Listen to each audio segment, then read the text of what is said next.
buscando cada vez mais conhecer a Tua palavra e os Teus ensinamentos. Quero, nesse instante, agradecer pelos dízimos e ofertas que foi colhido nesta manhã entre os Seus servos. E também, Pai, abençoa o nosso ministério de canto que louvou em Tua presença. Quero, nesse instante, que o Senhor nos acolha, que o Senhor nos abençoe e nos proteja, hoje e sempre, em nome do Seu Filho amado, nosso Senhor Jesus Cristo. Amém. A igreja pode sentar-se. Iremos passar para a devocional. O pastor Luciano irá fazer uma devocional, uma breve palavra com vocês.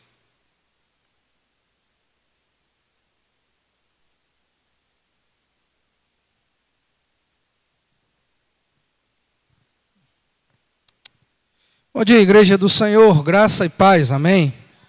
Vamos abrir a palavra de Deus desta feita no texto que se encontra em Hebreus, conforme escreveu o escritor. Hebreus capítulo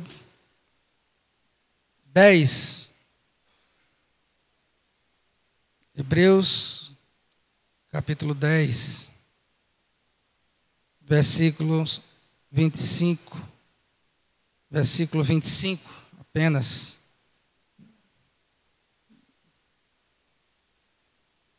Hebreus, capítulo 10, versículo 25. Não abandonemos a prática de nos reunir, como é costume de alguns, mas, pelo contrário, animemo-nos uns aos outros, quanto mais vedes que o dia se aproxima. Vamos orar? Santo Deus e eterno Pai, seja dada a honra, seja dada a glória e seja dado o louvor a Ti, Senhor, por todos os séculos dos séculos. Amém. Te pedimos a Tua graça, Senhor, para que nesse santo, deleitoso, majestoso e glorioso dia possamos nos reunir neste lugar com um único propósito, pelo qual todos nós somos chamados, que é de glorificar o Teu nome.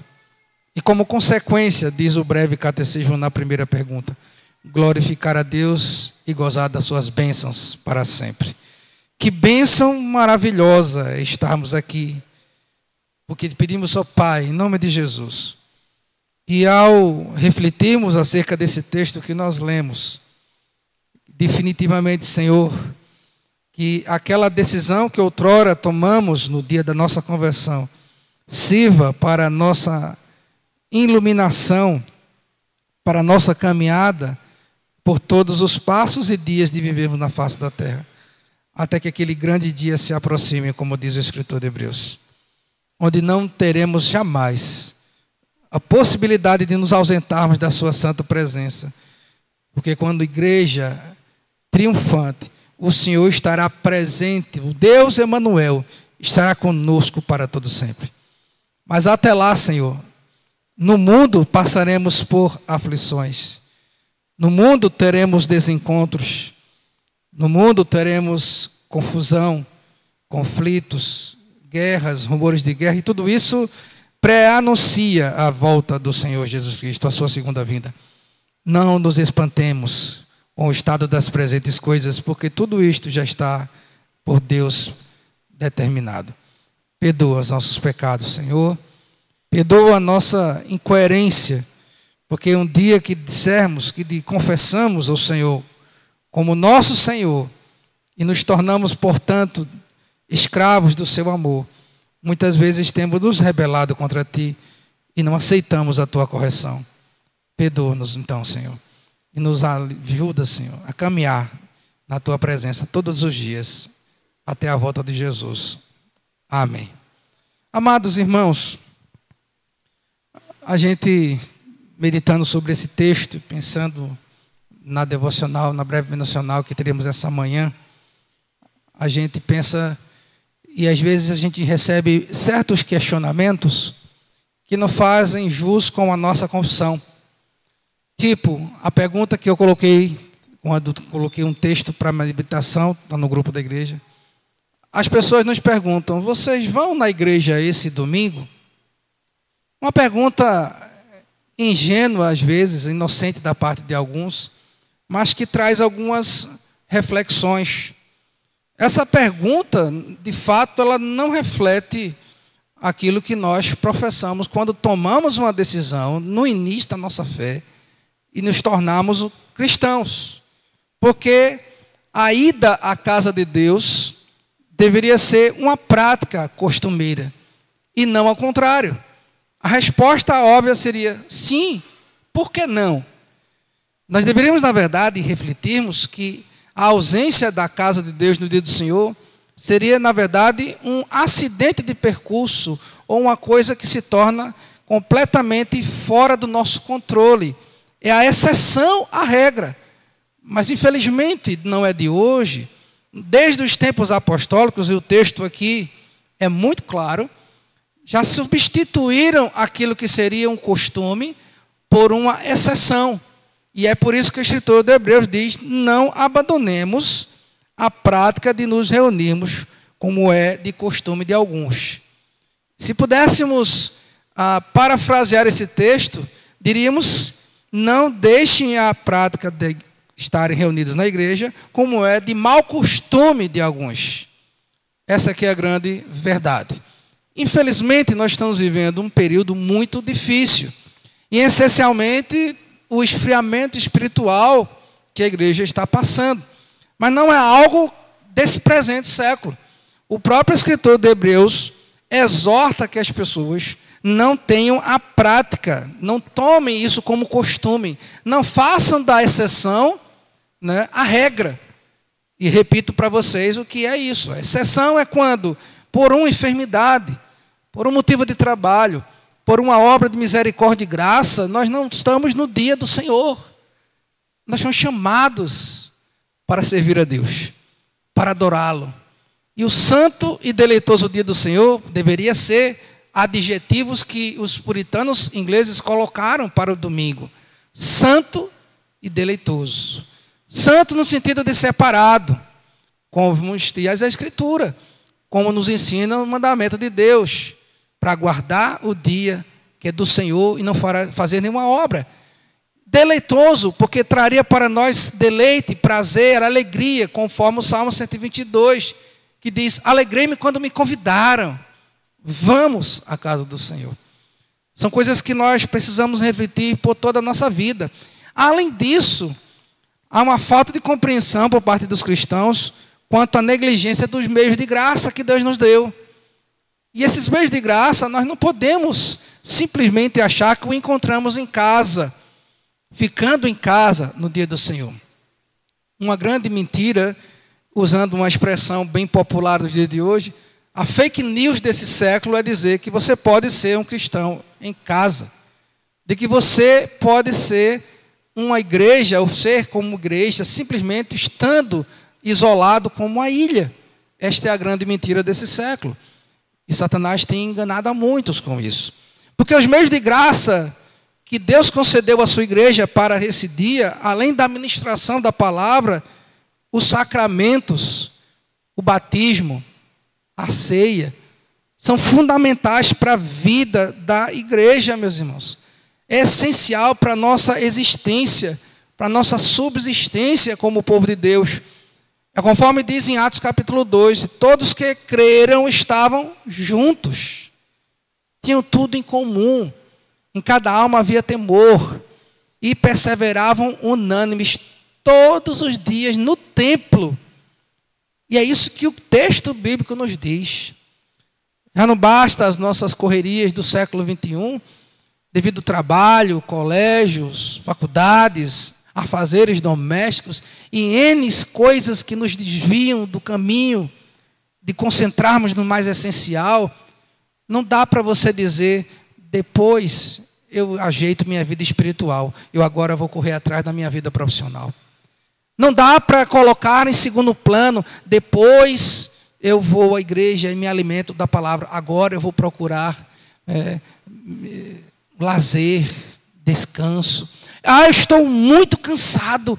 E o domingo eu vou descansar, porque na segunda-feira eu começo a trabalhar. São coisas que nós precisamos meditar acerca disto, porque essa decisão, e eu quero encerrar essa meditação dessa manhã, Randy Bold diz que a decisão de comparecer ao culto no dia do Senhor é uma decisão feita uma vez na vida, e não todo sábado à noite. Um dia, cada um de nós viemos aqui, fizemos uso do meio de graça do batismo, e aqui, diante dessa igreja, diante do povo de Deus, e diante de Deus dissemos, confessamos, juramos solenemente que obedeceríamos ao mandamento do Senhor, que viríamos para a igreja no seu dia, que perseveraríamos nisso na casa de Deus. Foi uma promessa solene que fizemos no dia em que nós descemos, morremos para o mundo e nascemos para Deus. Portanto, meu irmão, não dá mais para responder essa pergunta dizendo sim, talvez, não sei. E você? Toda vez que alguém lhe perguntar, você vai para o domingo, vai para a igreja nesse domingo, você vai dizer, por que razão não iria? Irmãos, não se esqueçam, o texto é muito claro. Como é de costume de alguns, ele diz, não abandonem a prática de reunir na igreja. Mas, pelo contrário, animemo-nos uns aos outros, porque quanto mais vedes que o dia se aproxima. Esse dia tão esperado pela igreja é o dia santo, é o dia reservado para a vinda do Senhor Jesus Cristo. E aí ele vai reunir a sua igreja. E aí aquela pergunta inicial talvez não vai dar mais para ser feita. Você vai subir para o céu nesse dia? Se alguém te perguntasse isso, você tem certeza que naquele dia o Senhor vai te levar para junto dele, para a igreja triunfante? Então, se hoje você tem a opção de dizer, talvez eu vá para a igreja no domingo ou não, naquele dia não terá essa opção. Então, antes de chegar aquele grande e terrível dia, em que o Senhor separar à sua esquerda aqueles que ele vai dizer, malditos, não vos conheci, e vos chamar para a sua direita e dizer, vinde, benditos meu Pai, faça uma opção para a tua vida e recorde as promessas que vocês fizeram. Em nome de Jesus. Estou exortando a toda a igreja, os que estão em casa, a ouvirem isso que eu estou dizendo. Eu exorto a vocês a pensarem sobre as promessas que solenemente fizeram, para que não pequem continuamente contra Deus. Para que não sejamos também alguém chato que fica o tempo todo perguntando, cadê você? Por que você não vem para a igreja? Essa obrigação, esse dever como cristão foi seu. Você não jurou sobre tortura, você jurou com o coração, né, diante de Deus, sem constrangimento humano algum. Então, todas as vezes que o dia do Senhor chegar, o domingo santo, saia da sua casa, prepare a sua família. Aliás, prepare o seu coração, para que nesse dia você possa vir com alegria, para que você não tenha que perguntar se você vai ou não, mas que você venha sempre. E às vezes que você não vier, você saiba que você está perdendo uma grande oportunidade de estar em comunhão com o seu Deus. E aqueles que Deus tem preservado para guardarem o seu dia, Deus não vai tirar deles essa porção. Pensa nisso, igreja. Pensa nisso com todo o seu coração, com toda a sua força, porque isso é para o teu bem. Que Deus nos abençoe, no nome de Jesus. Amém. Amados, dando continuidade ao culto nessa manhã, a liturgia, a palavra de Deus, vamos participar também do meio de graça do batismo. Então, nesta manhã, nós teremos a oportunidade de celebrar a cerimônia do pedobatismo, ou batismo infantil. 2 infantes, 2 crianças que estarão consagrando seus pais estarão consagrando as suas crianças aqui para o batismo infantil. Então, nesta hora, nós convidamos aos casais, respectivos casais, Cleibson e a sua esposa, Michele, Levi e Priscila, com os vossos filhos, e se posicionem aqui, por gentileza.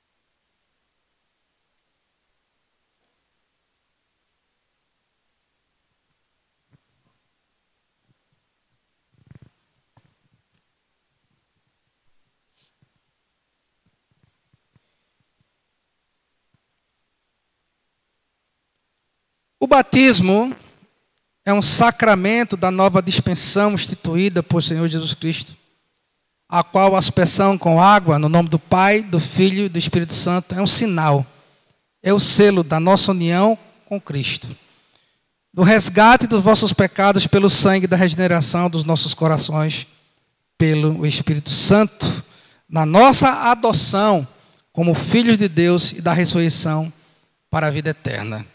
Por meio desse sacramento, as pessoas batizadas são solenemente admitidas na igreja visível e entram com Deus em um pacto, em uma aliança, em que Ele mesmo, Deus, promete ser o seu Deus e dos seus filhos.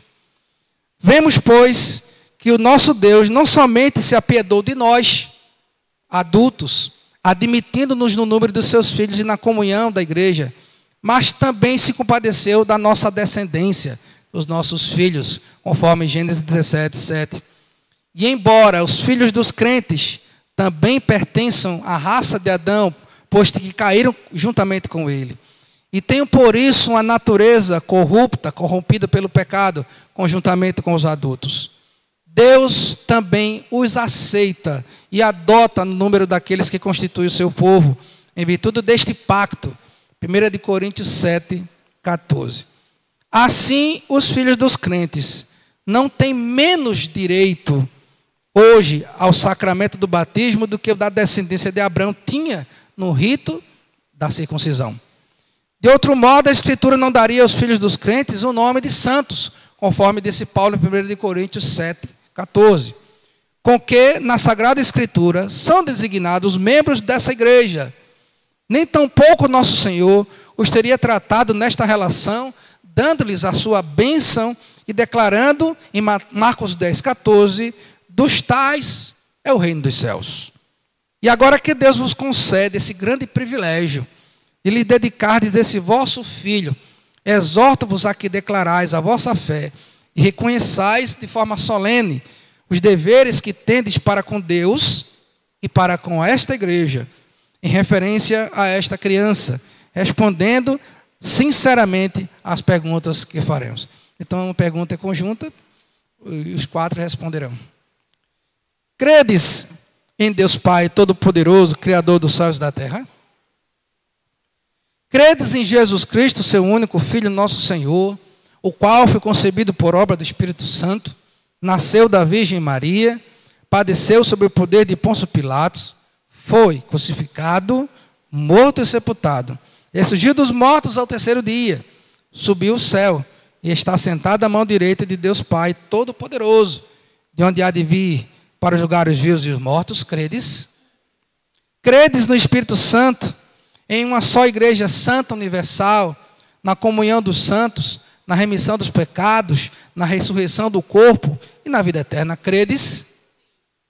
Prometeis agora, solenemente, diante de Deus e diante da sua igreja, que o Senhor Deus, quando for servido, conservar a vida deste vosso filho, até a idade da razão, a vez de instruí-lo na crença seguida e nas confissões e credos, pelo qual o povo de Deus vem claramente sendo ensinado nas Sagradas Escrituras, prometeis solenemente. Prometeis mais, ensinar-lhes a ler, para que ele venha a ler por si mesmo, a Santa Escritura, orar por ele e com ele, servir-lhes vós mesmos de bons exemplos de piedade e religião, e esforçando-vos por todos os meios designados por Deus para criá-lo na disciplina e na correção do Senhor. Prometeis. Prometeis ler com ele a Bíblia, trazê-lo à igreja com assiduidade, ensiná-lo desde a mais tenridade a respeitar o culto solene divino e a participar dele publicamente, visto que a promessa final corresponde àquilo que nós tantas e tantas vezes ensinamos aqui, que os filhos são filhos da promessa, do pacto, e assim como o batismo não tem menos direito de participar do culto solene no domingo. Portanto, vocês solenemente prometeram ensiná-los a ficar na igreja, a ouvir a palavra, mesmo que na sua pouca compreensão, ensinando a respeitar o culto, crescendo junto com os adultos no culto solene, em especial na noite, para que eles possam ser instruídos na palavra. Promessas que Deus há de confirmar. Louvamos e bendizemos o teu nome, ó Deus, pela promessa que nos fazes de seres o nosso Deus e dos nossos filhos. E agora te pedimos que confirmes a tua promessa em referência a essa criança que aqui te é apresentada. Nós a dedicamos e oferecemos a ti. Pedimos que te recebas debaixo da tua proteção e sejas o seu Deus e Salvador. Regenera, santifica pelo teu Santo Espírito e faz que, quando ela chegar ao uso da razão, te reconheça e o adore como seu único, verdadeiro Deus, Salvador. E te glorifique por todos os dias da sua vida. Incorpora-na na comunhão do nosso Senhor Jesus Cristo, a fim de que tenha ela parte em todos os benefícios de sua morte, ressurreição e intercessão, como membro deste corpo, dessa igreja visível. Serve-te dar a tua bênção para acompanhar o sacramento do batismo, que lhe vai ser ministrado em teu nome, por amor de Cristo, nosso Redentor. Amém.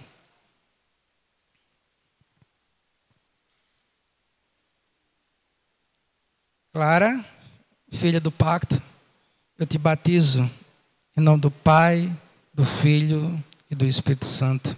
Amém.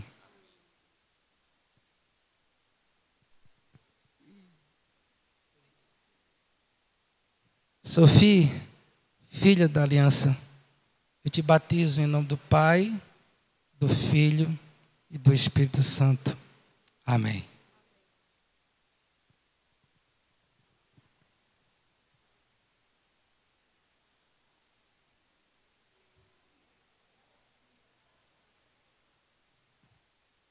A igreja em pé. Nós vamos orar ao Senhor. Para mim, esse é um momento muito especial na igreja. A devida aceitação do povo do pacto, incluindo os nossos filhos, isso mostra como nós amadurecemos a teologia, o ensino bíblico. Desde os tempos mais remotos, o Senhor fez esse mesmo pacto com os filhos. Desde os tempos antigos, quando a criança era admitida na comunidade judaica, ela tinha sido confirmada, ela seria confirmada através de um rito chamado circuncisão. Eis que Cristo veio e esse pacto da circuncisão se renovou no batismo. E a igreja primitiva, por longos e longos anos, ela praticou essa mesma cerimônia. Os infantes sendo confirmados no pacto. Uma pena que, ao passar do tempo, e isso em especial depois da reforma, o movimento de reforma radical abandonou tal prática. Mas nós louvamos ao Senhor, porque nós cremos na promessa que nosso Deus é o Deus dos nossos filhos. E esse é um momento muito importante para o casal, para os casais aqui, porque estão confirmando diante de Deus. Sabem que os seus filhos são pecadores e carecem da glória de Deus, mas eles estão prometidos e comprometidos em trazê-lo para a igreja. E orar por eles, ensinar-lhes a palavra de Deus, sendo eles mesmos exemplos para os seus filhos. Não deixando que eles vão para a igreja, mas trazendo eles para a igreja, acompanhando-os na igreja. E a idade da razão, aqui, é o momento onde há compreensão para a profissão de fé, que um dia, quando adolescentes e jovens farão, não mais batizados, mas confirmarão aquilo que os vossos pais fizeram por eles nesse dia. Um dia Cleibson e Michele, um dia Levi e Priscila vão ver os seus próprios filhos aqui, com as suas próprias pernas, professando aquilo que eles fizeram por eles hoje. Que Deus abençoe a vocês. Parabéns pela iniciativa. Vamos orar? Deus da aliança, Deus do pacto, Deus das promessas, nós te louvamos, te adoramos pela tua maravilha, Senhor. A maravilha da tua palavra que nos vem, ó Pai, nesta hora, confirmar tudo aquilo que nós cremos com todo o nosso coração. Aquilo que nos foi ensinado pelo credo, o primeiro credo da igreja do Senhor, que está lá em Deuteronômio capítulo 6, no verso 4. E nós devemos amar a Deus de todo o nosso coração, de toda a nossa alma, de todo o nosso entendimento. E o texto diz mais, e essas palavras que hoje te ordeno estarão no teu coração, e tu as inculcarás no coração dos teus filhos, andando pelo caminho, ao sentar-se, ao levantar-se em todo o tempo. Pai, te pedimos em nome de Jesus, que por todo o tempo em que essas crianças que aqui estão nos braços ainda, Senhor, na tenra idade, ó Pai, possam ser instruídas até o dia em que eles não mais precisarem carregá-las nos braços, que elas possam permanecerem firmes e elas possam vir com as suas próprias pernas fazer a sua profissão de fé. Perdoa, Senhor, os pecados delas, porque são crianças nascidas em pecado, assim como diz o Salmo 51, concebidas no pecado, e assim como Adão e Eva caíram no seu estado de graça e carecem da tua misericórdia. Senhor, te pedimos em nome de Jesus, confirma a obra que os seus servos, pela fé, puderam experimentar aqui, tornando os seus filhos aptos a participarem da igreja aqui, Senhor, militante. Abençoa este momento, consagra esse momento, registra ele para a glória do teu nome, por amor do Senhor Jesus Cristo. Amém. Que Deus os abençoe. Receba uma destra.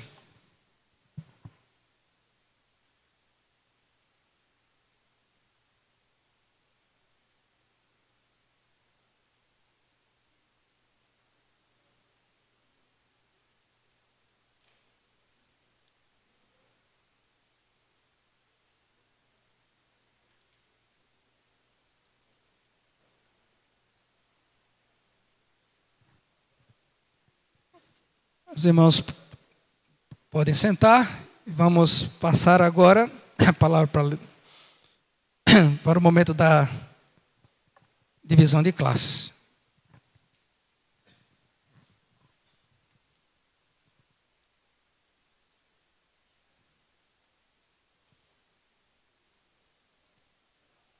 Hoje teremos nossa divisão de classes normal de todos os domingos.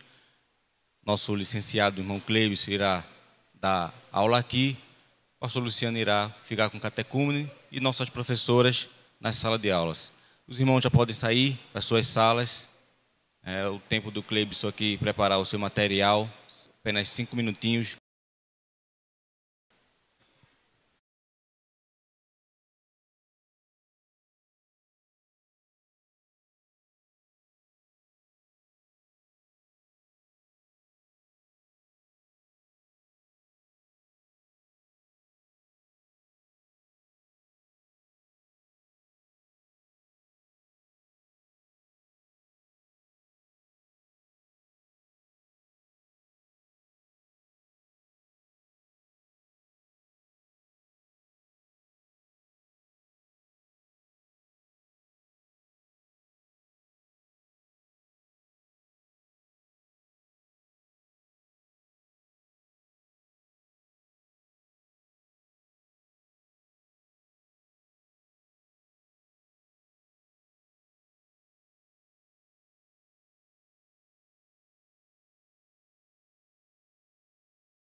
Felizmente tivemos um probleminha técnico, mas já conseguiremos passar os slides.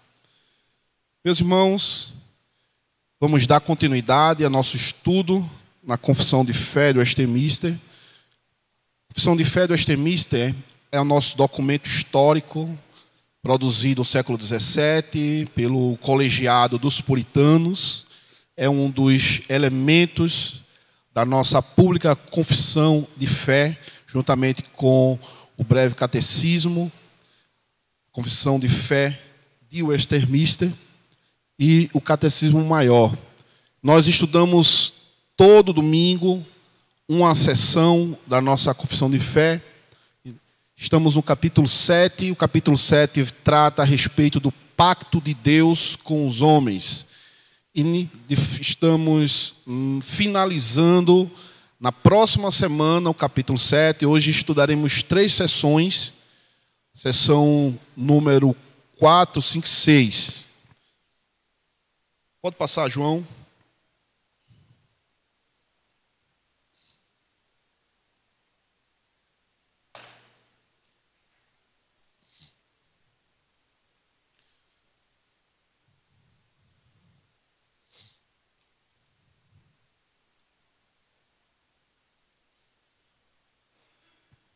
Sessão 4, sessão 5 e sessão 6. Faremos a apresentação da sessão 4 inicialmente e trataremos especificamente sobre o Pacto da Graça. Vou tentar situar os irmãos que não estiveram nas últimas aulas. Passa aí, João, por favor. Nós estamos estudando sobre a doutrina do pacto, ou a teologia do pacto, que trata especificamente do pacto que Deus fez com o homem. Inicialmente, o pacto das obras, aquele pacto que Deus fez com Adão, nosso pai representativo, antes que houvesse pecado. Por isso é chamado de pacto das obras, porque este pacto que Deus fez com Adão era um pacto em que a obediência de Adão resultava ou resultaria em salvação para ele, em bênçãos para ele. Sendo Adão não conseguindo obedecer o pacto das obras, quebrando o pacto das obras, Deus comunica a Adão o pacto da graça. Este pacto da graça não é um plano B, como os dispensacionalistas dizem. Ou seja, é um pacto, é uma continuação do pacto das obras. Por quê? Porque este pacto agora chega a nós pela graça, e nós usufruímos das bênçãos da graça, porque cremos nas obras praticadas por Cristo. Então é atribuído a Cristo a tarefa de cumprir o pacto das obras, aquele pacto que inicialmente tinha sido feito com Adão. Adão não conseguiu cumprir o pacto, a promessa, a aliança que Deus fez. Cristo, o segundo Adão, cumpre integralmente o pacto das obras. E pela fé atribuída, pela fé que é dada a nós, crendo na obra de Cristo, nós usufruímos do pacto da graça, sendo obedientes à obra de Cristo. Por isso, não há dois pactos, só há um pacto. O pacto das obras e o pacto da graça. E nós vamos entender isso mais claramente neste estudo. O final da sessão 4, sessão 4 aí está, nós veremos o seguinte. Este pacto da graça é frequentemente apresentado nas Escrituras pelo nome de testamento, em referência à morte de Cristo. o testador, e a perdurável herança, com tudo o que lhe pertence legado neste pacto. A gente vai fazer a leitura de Hebreus 9, 15, 17 e vamos entender um pouco mais sobre testamento, porque é dado ao Antigo Testamento, a Gênesis, a Malaquias, o termo Velho Testamento, o Antigo Testamento, porque é dado de Mateus a Apocalipse o termo Novo Testamento. Nós vamos entender um pouco sobre isso.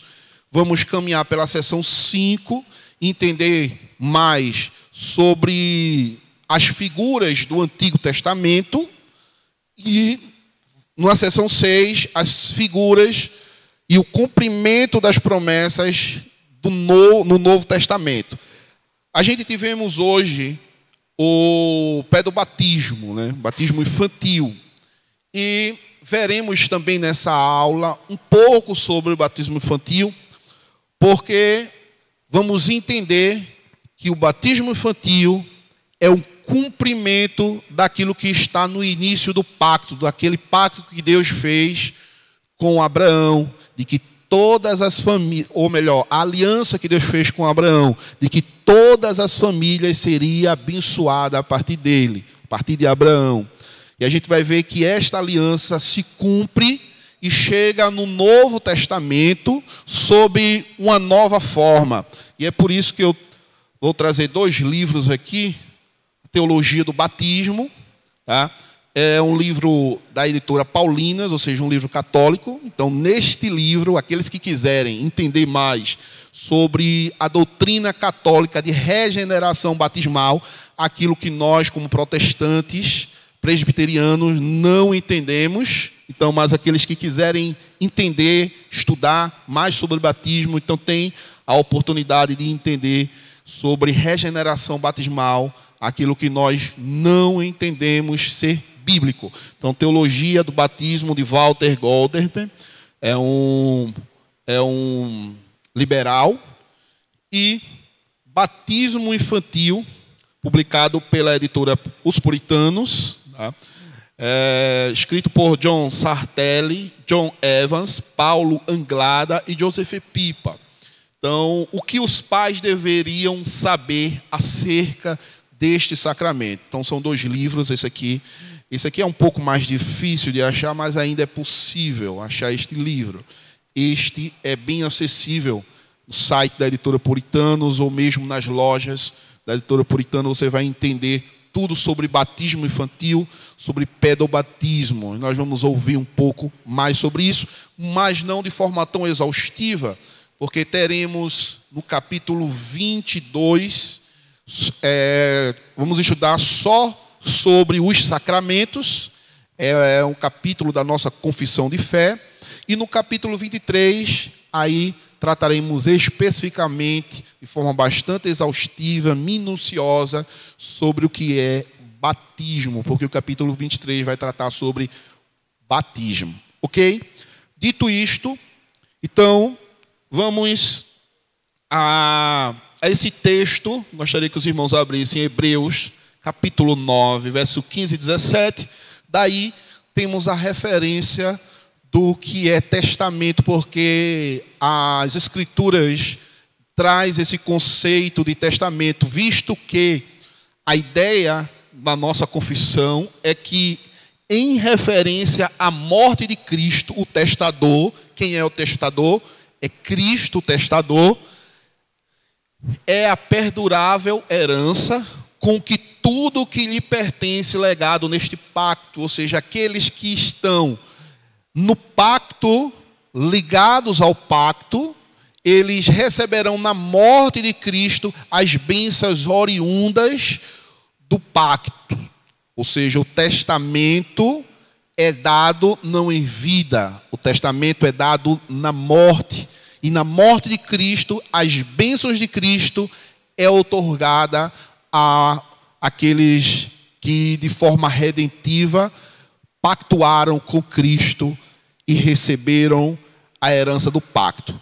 Então, abra sua Bíblia em Hebreus, capítulo 9.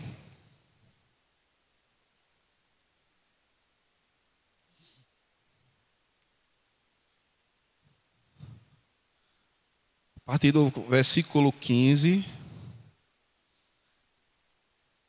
diz assim: por isso mesmo, ele é o mediador da nova aliança, a fim de que, intervindo a morte para a remissão das transgressões que havia sob a primeira aliança, recebam a promessa da eterna herança aqueles que têm sido chamados.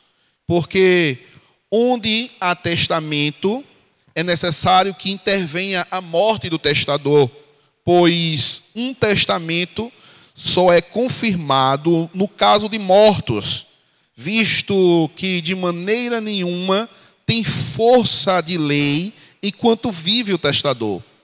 Pelo que nem a primeira aliança foi sancionada sem sangue, porque, havendo Moisés proclamado todos os mandamentos segundo a lei a todo o povo, tomou o sangue dos bezerros e dos bodes com água e lã, tinta de escarlate e isopo, e aspergiu não só o primeiro livro, como também sobre todo o povo, dizendo: este é o sangue este é o sangue da aliança, a qual Deus prescreveu para vós outros. Igualmente também aspergiu com o tabernáculo e todos os utensílios do serviço sagrado. Com efeito, quase todas as coisas, segundo a lei, se purificam com sangue, e sem derramamento de sangue não há remissão. Então, a ideia que a nossa confissão nos traz é que na antiga aliança havia a figura de que o derramamento de sangue através dos animais havia perdão de pecados. Então, de acordo com a aliança que Deus fez com Moisés, de que se alguém morresse, este alguém seria substituído. Então o animal era levado, o animal era sacrificado, e através do sangue deste animal havia purificação para o povo de Israel. Isto era uma diretriz da aliança, da lei mosaica.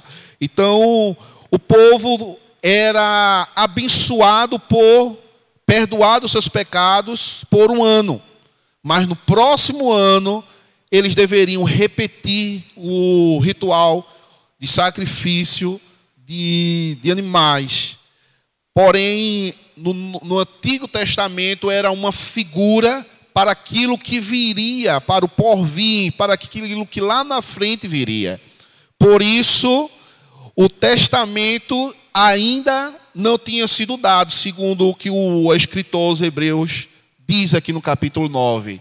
Com o advento do Messias, com a plenitude dos tempos vindo Cristo, e Cristo sendo morto, então, pela força jurídica da lei, agora o testamento tinha força, e este perdão agora era dado aos eleitos definitivamente. Então a ideia de testamento era essa, de que enquanto ainda estava no pacto de Abraão, a aliança de Moisés, de acordo com a lei de Moisés, o perdão do pecado era dado através do sacrifício ritualístico. Mas com a plenitude dos tempos, vindo o prometido, o Messias, o Cristo, então as bênçãos do Cristo seria dado aos eleitos através da morte vicária de Cristo. Isso é importante entender, porque há muitos que pensam que o sacrifício de Jesus, a morte expiatória de Jesus, foi um grande acidente. Isso, na verdade, é um grande engano. Jesus foi prometido como aquele que resolveria um problema do pecado. Está lá em Gênesis capítulo 3, que da semente da mulher viria um que resolveria definitivamente o problema do pecado, trazendo inimizade entre a semente da mulher e a semente do diabo. Isso já prefigurava que um Messias, que um prometido viria da semente da mulher para resolver o problema do pecado. A própria carta aos Hebreus diz que antes da fundação do mundo, o que a gente chama aqui do antes, Cristo, o Cordeiro de Deus, foi oferecido como sacrifício para a remissão dos eleitos. Então, não há em nossa teologia qualquer ideia de que Jesus veio e num grande acidente ele foi morto. Não. Jesus vem como o Cordeiro de Deus que tira o pecado do mundo. Essa era a ideia muito clara para João Batista. Disse: eis ali o Cordeiro de Deus que tira o pecado do mundo. A ideia que João Batista tinha é que aquele cordeiro que era oferecido pelo sacerdote, que o seu sangue era coletado e que era espargido para perdão do pecado, então ali está vindo o Cordeiro de Deus. Está vindo o prometido, o Cristo, que seria sacrificado, que seria crucificado, que teria todo o seu sangue remido, derramado, e que este sangue perdoaria o pecado dos eleitos. Então a ideia é essa. Outro ponto que precisa ser explicado é que, e já falamos isso, mas reiteramos o conceito de que tanto o Antigo Testamento como o Novo Testamento é um bloco só, é uma escritura só. A importância do Antigo Testamento é extremamente grande, porque sem ela não entenderíamos os conceitos de remissão, de sacrifício expiatório, sacrifício vicário, de justificação pela fé somente, doutrinas que estão no Novo Testamento, mas que a sua base é o Antigo Testamento. Por isso, vamos ver nesta aula o conceito de aliança, de pacto, de forma progressiva, crescendo, surgindo ali em Gênesis, e crescendo e ampliando até chegar ao ápice do Novo Testamento. Amém? Pode passar? Pode passar? O que esta sessão nos ensina? Nos ensina que a presente administração deste pacto, efetuada por Cristo, num aspecto, obviamente, contém uma analogia aproximada de um testamento ou vontade executada só em decorrência da morte do testador. E, portanto, uma única passagem, nossos tradutores estavam certos em assim traduzir a palavra um termo grego, diakonon, que significa novo pacto. Então, o conceito de Novo Testamento não é um conceito de revogar o antigo, é um conceito de trazer nova forma. E a gente vai ver isso. Hebreus 9, 16, 22. Foi o texto que a gente leu, né? Pode passar. A seção 5 vai nos trazer ainda mais clareza sobre isso. Este pacto, é a seção 5 do capítulo 7, este pacto no tempo da lei não foi administrado como o tempo do evangelho. Então, deixa eu só explicar sobre isso. Estamos falando de pacto, tá? Quando estamos falando de pacto, estamos falando de que pacto? O pacto que inicialmente Deus fez com Adão. Tá? E este pacto foi... O que aconteceu neste pacto? Este pacto foi quebrado. Por quem? Por Adão. Por quê? Porque Deus diz: está ali, Adão, a árvore do conhecimento do bem e do mal. No dia em que você comer da árvore do conhecimento do bem e do mal, certamente morrerás. Perceba o termo, certamente morrerás. Deixa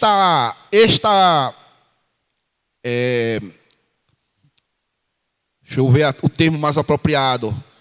Esta lei que Deus dá a Adão foi muito bem entendido por eles. Por exemplo, quando a serpente se aproxima de Eva, e acontece ali o que está em Gênesis 3, quando a serpente diz a Eva: é certo que Deus disse isso, que vocês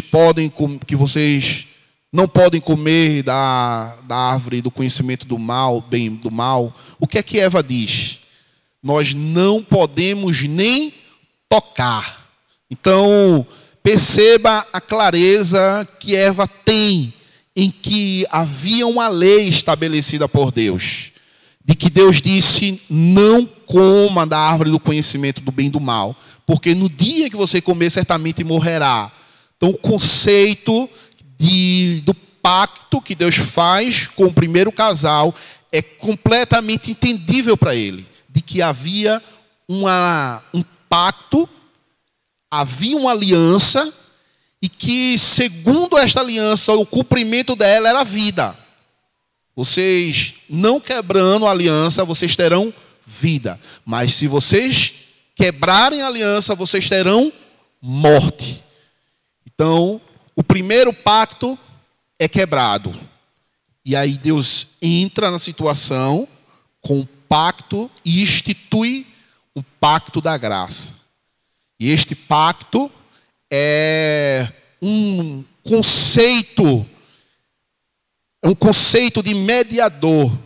Não é um novo pacto, é um conceito de um mediador, porque agora alguém vai cumprir aquilo que o primeiro pacto foi feito. Qual era a base do primeiro pacto? Qual era a base do pacto das obras? Quem pode dizer?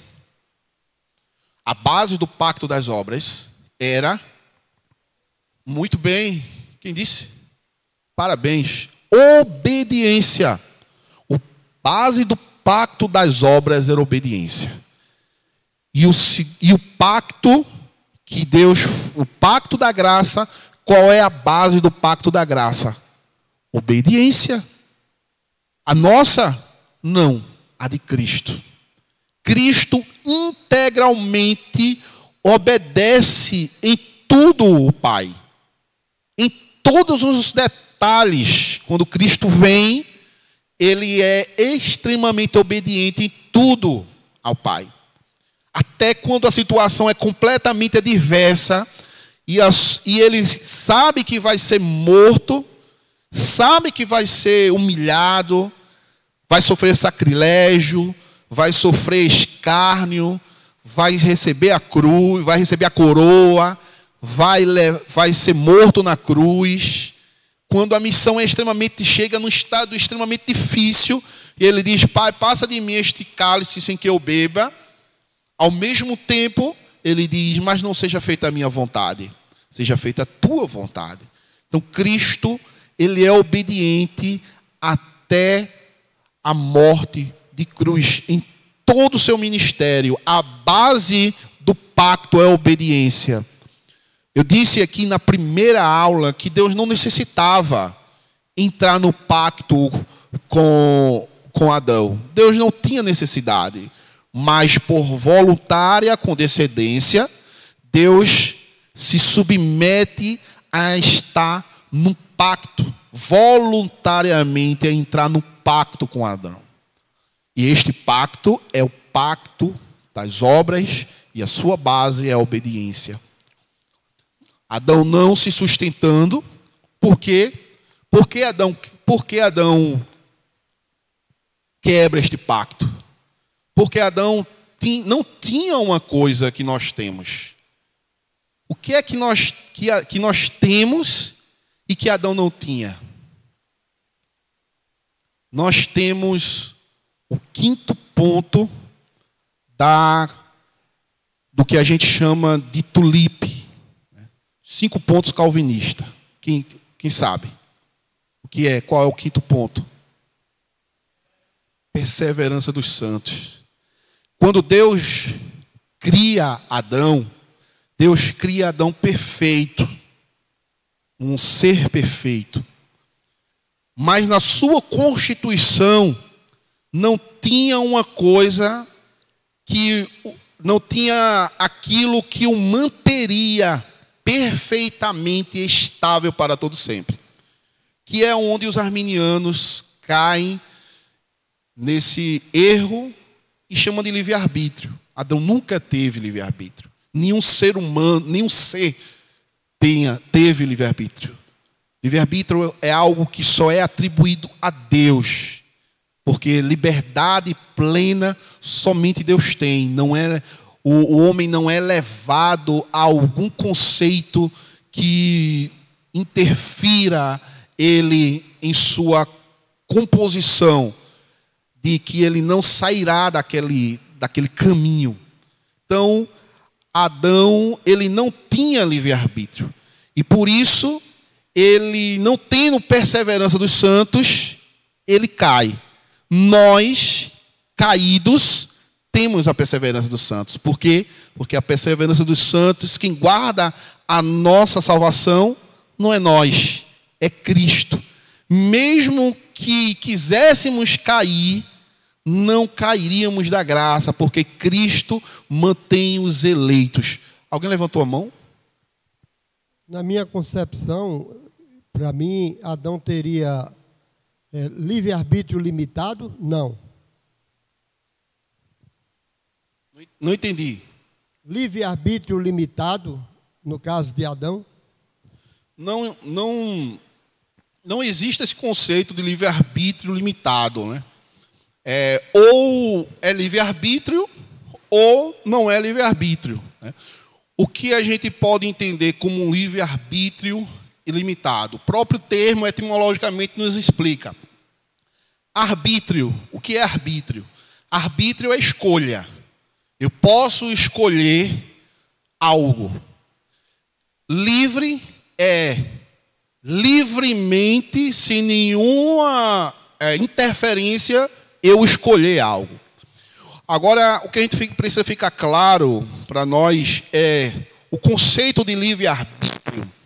Para o conceito de livre-arbítrio, sempre vai estar ligado à salvação. Então, quando se fala em livre-arbítrio, a gente sempre tem que remeter livre-arbítrio a eu posso escolher a Deus ou eu não posso escolher livre-arbítrio. Eu posso escolher a Deus ou eu não posso escolher a Deus. Porque há uma confusão de que livre-arbítrio é a nossa livre agência. É a nossa escolha de vir à noite para o culto ou ir à noite para o shopping. Então, eu posso escolher isso. O Senhor diz que no dia de domingo é o dia reservado para o culto. Eu posso me submeter a Deus e ser obediente e vir ao culto e prestar culto ao Senhor, ou eu posso ser um crente rebelde que, em vez de prestar um culto ao Senhor, eu vou para o shopping. Então isso é um conceito, isso não é livre-arbítrio. Isso é livre agência. Todo ser humano está debaixo de livre agência. Ele pode escolher vir de terno, com gravata ou sem gravata. Entende? Não podemos misturar isso. O conceito de livre-arbítrio sempre vai estar ligado a Deus. Eu posso ir a Deus, escolher a Deus livremente, ou o pecar, ou com a queda de Adão, todos os homens descendentes de Adão estão debaixo da condenação do pecado. E com isto, debaixo desta condenação, ele não tem como ter livre arbítrio. Por quê? Porque o pecado desestruturou toda a sua estrutura. E com isso, a minha liberdade está debaixo do poder do pecado. Por isso que Paulo diz aos Gálatas, capítulo 5, verso 22, o Espírito milita contra a carne. E a carne milita contra o Espírito. E um se opõe ao outro. Como é que um cristão pode ter livre-arbítrio se dentro dele há um conflito entre o Espírito que quer fazer a vontade de Deus e a carne que não quer fazer a vontade de Deus? Então não existe uma liberdade nisso. O apóstolo Paulo fala disso no capítulo 7 de Romanos, quando Paulo diz: o bem que eu quero fazer, eu queria fazer o bem, mas eu não consigo. Por quê? Porque o mal eu já tenho feito.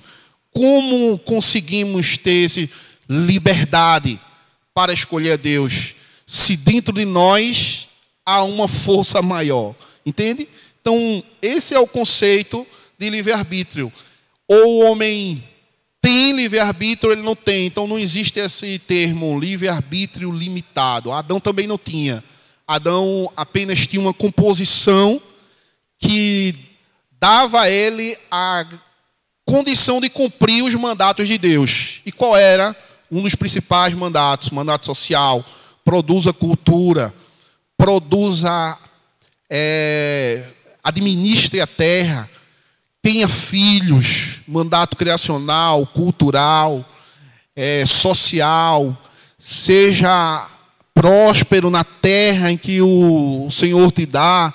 Então, Adão tinha esta liberdade, mas ele não tinha a perseverança dos santos. Depois do pecado, o primeiro casal está debaixo do pecado e ele agora se submete a uma vontade que antes ele não se submetia, que era o poder do pecado.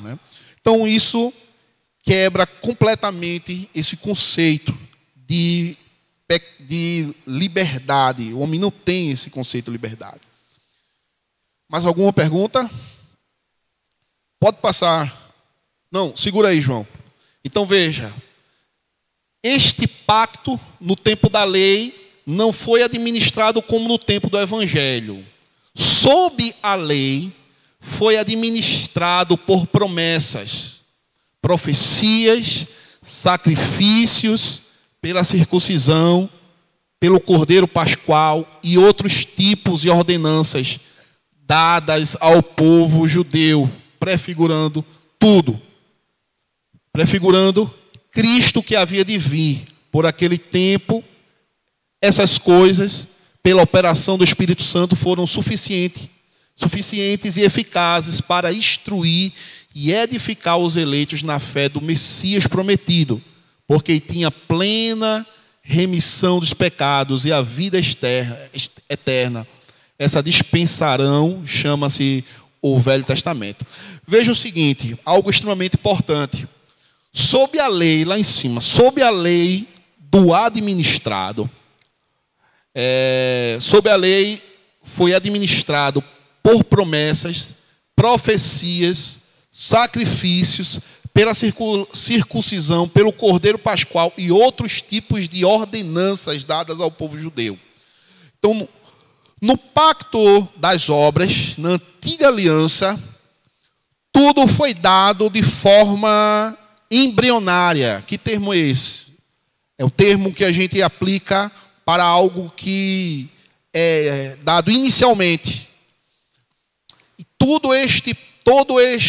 esses sinais e esses símbolos foi dado para prefigurar que lá na frente viria o derradeiro, viria o completo, viria o Cristo prometido. Então, profecias, sacrifícios, circuncisão, Cordeiro Pascual, entre outros tipos e ordenanças, dada ao povo judeu, prefigurava o Cristo. Por exemplo, o sacrifício prefigurava o quê? Alguém falou? O que é que no Antigo Testamento o sacrifício prefigurava no Novo Testamento? remissão de pecados. Sacrifício do cordeiro seria lá na frente o sacrifício de Cristo. O texto que nós lemos de Hebreus diz que, de acordo com a antiga aliança, sem derramamento de sangue não haveria remissão de pecados. Então, a figura do sacrifício no Velho Testamento, no Novo Testamento, simbolizava, apontava para o sacrifício vicário de Cristo. Circuncisão. O que prefigurava a circuncisão na velha aliança, na antiga aliança, em que lá no Novo Testamento apontaria para Cristo. O batismo. Então, o que Deus instituiu inicialmente com Abraão, com Moisés, e por ali no Antigo Testamento, no Novo Testamento, quando Cristo viesse, então apontaria para o batismo, para o sacramento do batismo. Cordeiro Pascual.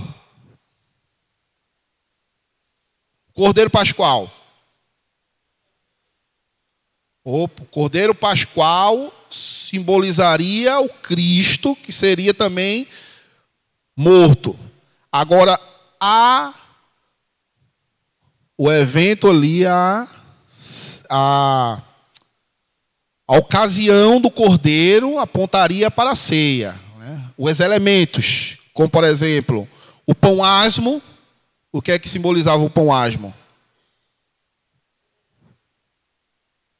O pão asmo, o corpo, o vinho, o elemento do vinho, que apontaria para o sangue de Cristo. Ali simbolizava a ceia do Senhor, o sacramento da ceia. Então, aquele ritual apontaria para, mais tarde, ao sacramento da ceia. E outros tipos de ordenanças dados ao povo judeu. Que outro tipo? Por exemplo, outro tipo, o Shabat, o dia do descanso, né? Era uma figura lá do Antigo Testamento que no Novo Testamento apontaria para o dia do Senhor. Por quê? Porque o Shabat é o dia de descanso, que era o sábado no Antigo Testamento, né? E se cumpriria aonde? Em Cristo, como o dia de descanso em Cristo. Ele morre na sexta, ressuscita no domingo de manhã, e agora, o primeiro dia da semana, no Antigo Testamento, o último dia, o dia em que o Senhor criou todas as coisas e descansou no último dia, agora descansamos na obra de Cristo. Doutrina do pacto. Doutrina do pacto diz o quê? Doutrina do pacto diz o quê? Que a gente obedece ao pacto da graça, né? E que a obra de Cristo agora é aplicada a nós e nós obedecemos a obra de Cristo. Como ele morre na sexta, ressuscita no domingo de manhã, então ele agora é o nosso descanso. O que antes era no sábado, passa agora a ser o domingo, o dia da ressurreição. Então a gente não mais descansa no último, porque essa obra agora passou. Agora em Cristo ele faz uma obra nova. E nesta obra a gente descansa em Cristo. Imaginar. Aí no Antigo Testamento nos fala sobre a circuncisão, né? Que no Novo é o batismo. Batismo. Aí eu fiquei aqui com uma pergunta na minha mente. Então, no Antigo Testamento, as mulheres não eram batizadas? Não era batizada. Não eram batizadas. Não. Porque também a gente vê também no Antigo Testamento que as mulheres não eram contadas, né? As crianças não eram contadas e também não eram batizadas. Interessante, né? O que é que acontece nesse caso? A promessa, quando Deus fala com Adão, no primeiro casal, na instituição ali, Deus fala com Adão. E esta ordenança a Adão cumpre-se para Eva, se estende a Eva, né? Adão é o cabeça, o representante do pacto. Então, quando Deus institui o pacto de que todo filho do pai judeu, o menino deveria ser levado e ser cortado o prepúcio, e isto significava que ele estava inserido na aliança, e que o pai se obrigava a cumprir o pacto de levar o seu filho para a sinagoga, de ensinar a lei, tudo isso. Então, este pacto era feito com o homem macho. E este pacto se estendia também à mulher, da mesma forma como Deus fala com Adão, e que esta representatividade se estende a Eva. Da mesma forma, quando o pai levava o filho, se ele tivesse uma filha antes do filho, né, este pacto que que o pai está fazendo com Deus, a filha era inserida também. Então, esta bênção era inserida a toda a família, né? A gente vê, isso aponta para o Novo Testamento. No Novo Testamento, esse símbolo se estende a ambas as crianças, né? Tanto o menino quanto a menina. Então, essa bênção agora é estendida. Alguém? O nosso problema, acredito eu, é que não fica claro, não é? Pode ser poucos ensinamentos, não é? Nas igrejas, principalmente reformadas como nós, não fica claro. Porque tenho ouvido e aprendido de maneira assim que passa por cima. Por exemplo, e que é bíblico, hoje não precisa mais fazer meu nome, no Antigo Testamento, circuncisão. A circuncisão, não é? Porque o batismo, expressão nossa, o batismo é um lugar de circuncisão. Mas fica essa questão na mente, na cabeça, no pensamento de muitos de nós, no decorrer do tempo. Sim, mas a determinação do Senhor Deus, que a circuncisão é só para os machos, até porque só os machos têm prepúcio, não é? Mas não existia só os machos, sempre existiam as meninas e os meninos. E por que não as meninas? Claro que de certa forma já está respondida. As meninas não têm prepúcio. Bem, se o Senhor Deus quisesse, ele inventava outro meio, ele fazia outro meio, ele decretava outro meio. Mas quando passa para o Velho Testamento, não é? Quando passa pelo Velho Testamento, a confusão que existe na cabeça de muitos de nós é que se uma coisa imita a outra, e essa outra primeira era só para os meninos, e por quê? A não ser que digam, não, aprimorou-se. E por quê? Essa segunda, não é, que é o batismo, é para meninos e meninas. É claro que isso é bíblico, isso é teologia, mas fica assim uma certa preocupação nas nossas mentes. Entende?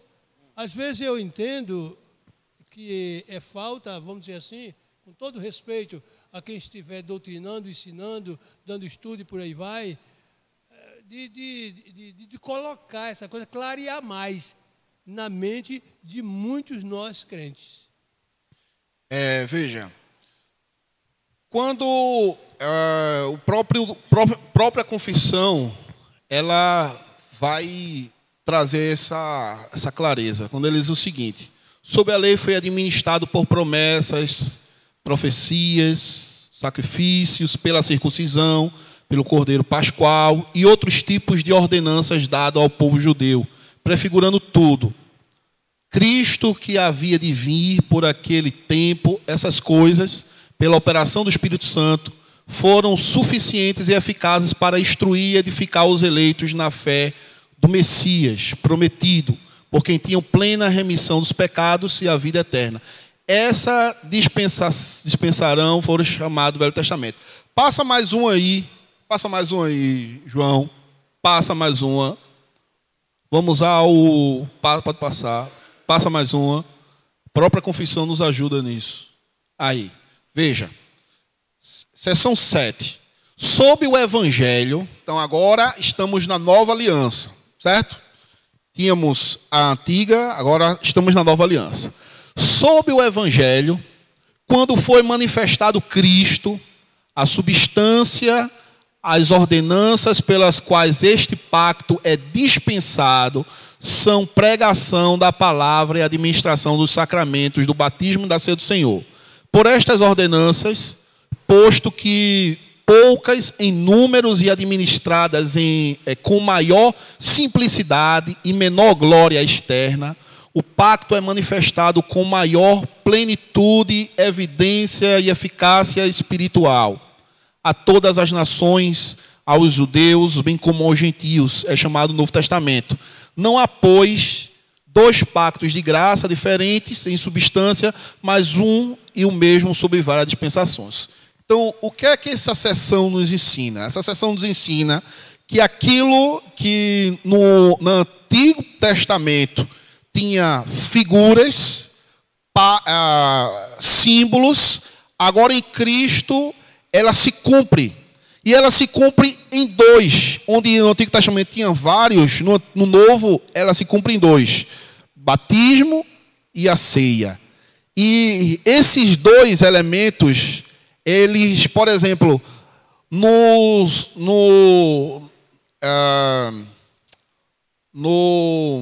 na circuncisão, era levado o menino para o sacerdote.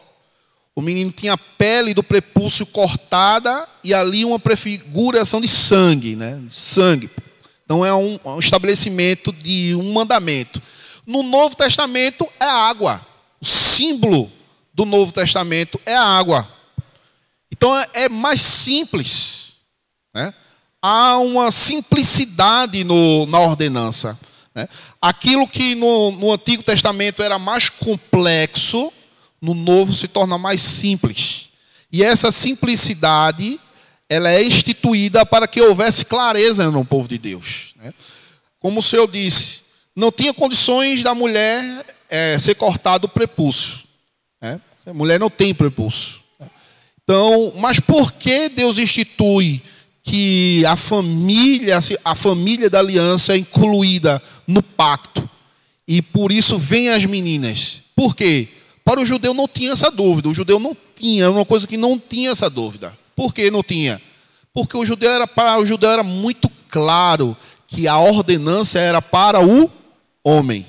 O pai da família, o marido, o homem era essa representatividade. E a mulher era inserida automaticamente na bênção do pacto.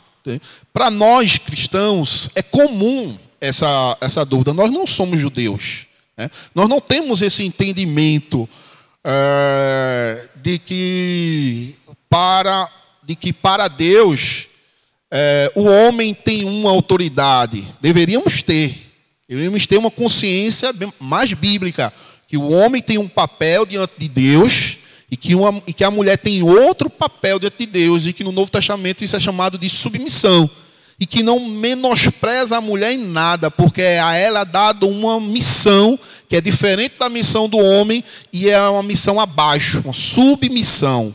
Ela tem uma missão diferente da missão do homem. Então, para o judeu não tinha essa dúvida, e para nós precisa ficar claro isso, e não menospreza a mulher em nada nisso, porque ela herda essa bênção. Acredito também que na questão dos judeus, eles já eram um povo a quem foi dado aquele pacto, né? Então, é o homem, né, o cabeça. Nós, como cristãos, hoje existe uma conversão, onde na família nem todo é convertido. Então, acho que, assim, não sei, estou colocando dessa forma porque ali foi dado aquele povo, a um povo que de nascença tinha que fazer aquilo ali, o homem. Nós, como cristãos, hoje a mulher se converte e o marido não é convertido. Então, ela demonstra a sua fé através do batismo, né? Então, não sei se tem algo a ver também. É um ponto, sim. É um ponto importante ser pensado. No Novo Testamento, o que precisa ficar claro para nós é que o mesmo elemento, agora ele tem uma nova administração. É comum a gente chegar num estabelecimento em que o dono ficou ali 10 anos, aí vendeu, aí se coloca lá, né, sob nova administração. Então, esse pacto que foi feito no Antigo Testamento, agora tem uma nova administração no Novo Testamento, né? E é prefigurado através da ceia e do batismo. Então, o batismo ele é administrado com o mesmo conceito de circuncisão, que é inserir no pacto, mas tem novos elementos, né? Vamos concluir, semana que vem a gente volta a esta aula. Volta aí, João, por favor. Volta mais. Volta mais. Semana que vem a gente conclui. Pronto. Apresente a administração deste pacto efetuado por Cristo. Não. Pode ir. Seguir. Isso. Siga mais um, por favor. Pronto. Cristo era o Salvador dos homens antes de seu advento. E Ele os salvou. Então, com base nos mesmos princípios agora em vigor, Ele era o Cordeiro morto desde a fundação do mundo. A gente leu esse texto, Apocalipse 13:8. Ele se torna propiciação para os pecados outrora cometidos, Romanos 3:25, Hebreus 9:15. Ele foi prometido a Adão e a Abraão como o Salvador do mundo, Gênesis 3:15, 17:7, 22:18. Foi simbolicamente exibido e tipificamente profetizado por todo o cerimonial, especialmente pelo sistema sacrificial do templo. Colossenses 2:17, Hebreus 10, 1-10, foi especificamente testemunhado por todos os profetas como aquele que salva do pecado. Então, o maior conceito, a maior figura é Cristo, que vem como na plenitude dos tempos. Então, ele vem como enquanto os judeus, em toda a antiga aliança, esperavam o Messias e faziam o ritual, o pacto, baseando-se naquele que viria. Então, na nova aliança é administrado como aquele que veio, né? Enquanto os judeus esperavam aquele que viria, nós cremos pela fé naquele que veio. Para finalizar, uma coisa importante. É questionado como os judeus eram salvos, né? Como os judeus eram salvos, visto que Cristo não viria. Eu já ouvi muito essa questão. Eles eram salvos baseado na fé. Isso não mudou para nós. Nós somos salvos também pela fé. Os judeus naquele que viria. E por isso eles se submetiam aos símbolos do pacto, aos elementos do pacto. Nós somos salvos e cremos naquele que já veio. Naquele que já veio, naquele que Cristo já veio, foi crucificado, morto, sepultado e ressurgiu ao terceiro dia. E voltou para o céu. E nós aguardamos a segunda vinda do Cordeiro. E que não é uma segunda vinda secreta, como o dispensacionalismo prega, de que Cristo vai vir nas nuvens e somente a igreja vai ver. Exatamente. O texto diz claramente que todo olho verá.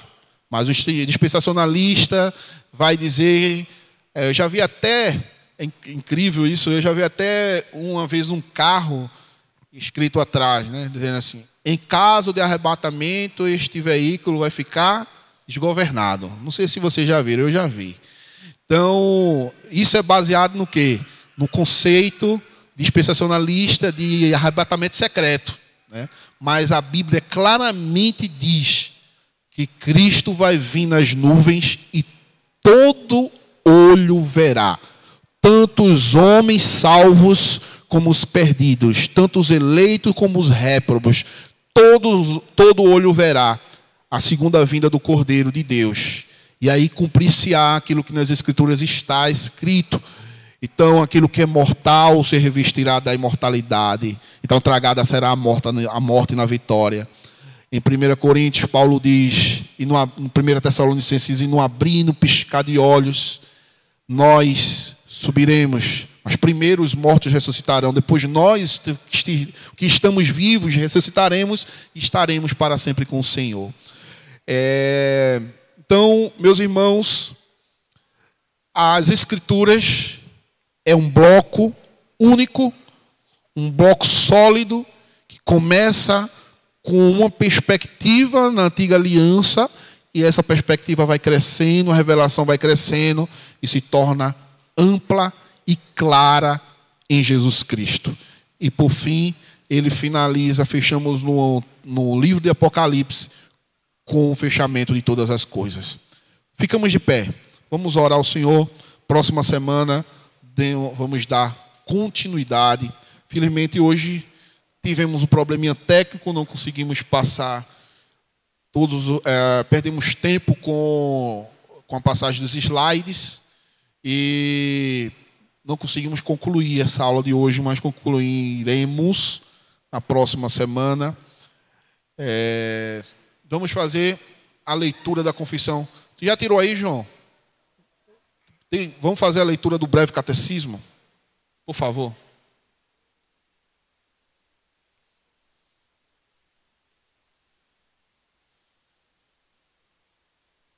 Último slide, penúltimo slide.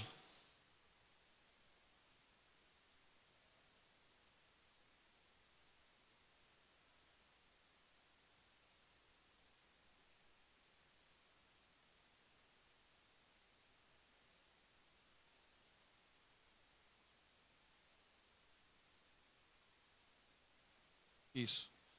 Então, como de costume, para aqueles que ainda não conhecem a nossa forma de ler o breve catecismo, então eu vou fazer a leitura inicial da pergunta 20, e aqui tem a R de resposta. Nós lemos em alto e bom som toda a resposta do breve catecismo. Então, breve catecismo do Westminster, pergunta 20. Deixou Deus todo o gênero humano perecer no estado de pecado e miséria, tendo Deus unicamente, pela sua boa vontade, desde toda a eternidade, escolhido alguns para a vida eterna, entrou com eles em um pacto de graça, para os livrar do estado de pecado e miséria, e trazer a um estado de salvação, por meio de um Redentor. Amém. Curve sua cabeça. Senhor, nós te oramos e te agradecemos pela tua graça, pela manifestação do teu amor e pela tua misericórdia. Te louvamos, Senhor, pela tua bondade, pela tua fidelidade e por tudo que o Senhor tem feito a nós. Obrigado, Senhor, porque a nossa salvação está assegurada em Cristo, o nosso Senhor para sempre. Obrigado, Senhor, porque o nosso nome está escrito no livro da vida. O Senhor nos garantiu isso na morte de teu Filho Jesus Cristo, ó Pai, na ressurreição de Jesus Cristo e no testemunho de Jesus Cristo, o Senhor nos garante, Senhor, a salvação por meio da graça. Nós te oramos, Senhor, agradecidos pelo dia em que é reservado para te prestar culto, o dia do Senhor, porque estamos na tua casa e louvamos o teu nome pela tua bondade. É em nome de Jesus Cristo que nós te agradecemos. Amém.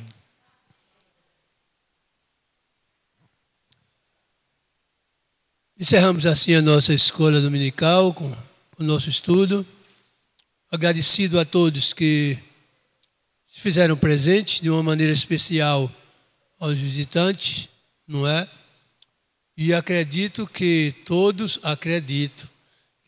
estão convidados, me corrijam se eu estiver errado, todos estão convidados para daqui a algum instante nosso almoço, não é?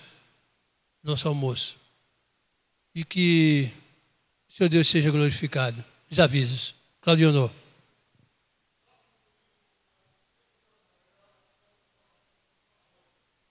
O próximo domingo, às 8 da manhã, oração dos varões. Nós tivemos um encontro ontem à noite e eu iria dar uma palavra sobre, claro, lógico, evidente, sou os varões, que o encontro foi dos varões, né?